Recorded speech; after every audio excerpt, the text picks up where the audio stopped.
يذكرونها قصة من القصص، يذكرها لي أحد الشيبة عن واحد كان مو موالي،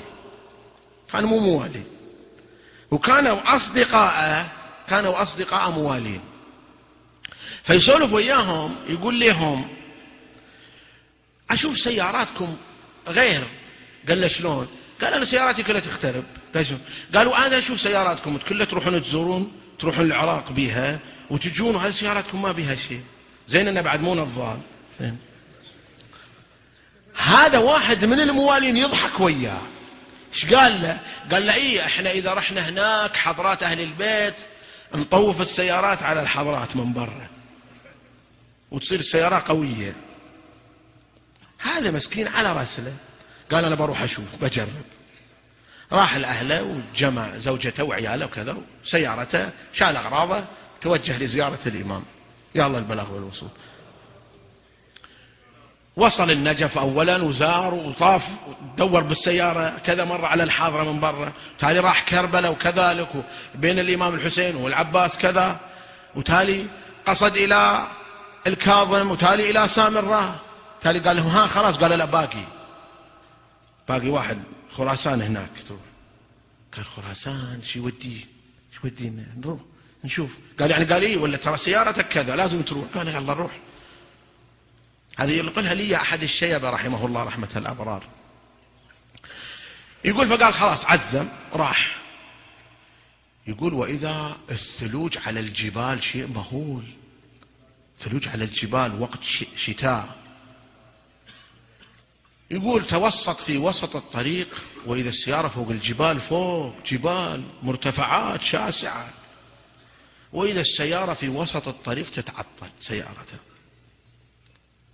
عجيب. نزل من السيارة فتح الكبوت حاول عالج ماكو وسيلة. ركب في السيارة وعياله وياه زوجته وعياله، فقام يتكلم. قال يقولون الشيعة ان اللي يزور ائمتهم ويطوف سيارته على كذا على حضراتهم ما تخترب. هذا انا طوفتها كذا هذه اختربت. وين اللي يقولون؟ وين ائمتهم اللي يقولون عنهم؟ وين ائمتهم؟ وهو يتكلم بهالكلام واذا واحد يوخر الثلج من على جام السيارة،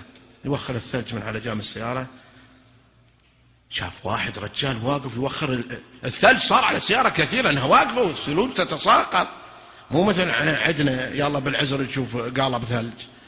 ماكو هناك ثلوج. الأماكن تركيا وروسيا وإيران من هناك كلها ثلوج.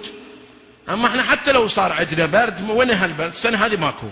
يعني مسكين اللي شرى ثوب شتوي السنة هذه وشرى دفاية ماكو، ما مصلحة. حتى لو في برودة، حتى لو صارت برودة يصير الله يسلمكم ملك من الملائكة مار بقالب عليه حسن وين بيذبه يمكن في المحيط الهادي، فأثناء ما هو مار برد الجو ولا ماكو عندنا شتاء. يا الله المستجار، متمنين يصير عندنا شتاء. صلوا على محمد وآل محمد. واحد يقول أبي أنتقم من هالثياب الشتوية اللي عندي بس ماكو مجال. يقول ألبسهم وأطلع أبي أنتقم، ينتقم مني الثوب، أعود البيت بسرعة فسخة. ما حار. يقول ماكو، ما عندنا برد. يقول ولا متمني يعني أبرد قلبي، يعني فلوس شريتهم وغالي وأبي ألبس بس ماكو. على كل حال يقول وإذا واحد يوخر الثلج من على جام السيارة، يقول أشر لي نزلت السلام عليكم. يقول ويشوف رجل هيبة نوراني. يقول أنا بس شفته، يقول قلبي يعني ارتاح لي. يقول والطريق باقي يمكن أكثر من نص الطريق باقي على مشهد. يقول التفت لي قال لي شغل هالسيارة، شغل السيارة. يقول أنت ما تشتغل؟ قال شغلها ما عليك، شغل السيارة. يقول ركبت شغلت السيارة اشتغلت. قلت عجيب. يقول وخرنا الثلج من على جام السيارة. قال لي يلا شوف هذا الطريق منا، يلا روح فجأة. يقول حركت بالسيارة يمكن نص ساعة إلا ربع، وإذا أشوف مكتوب لوحة مشهد. هذا دخلنا مشهد. وإذا باقي مئات الكيلومترات. يقول بس مسافة بسيطة مشيتها، وفوق الجبال يعني المشي ايش قد امشي 20 30 بس.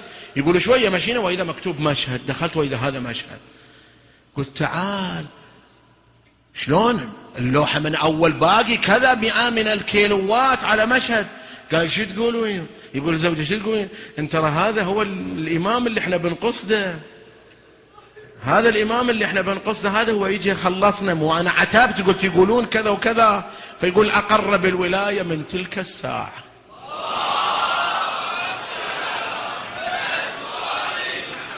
فمسألة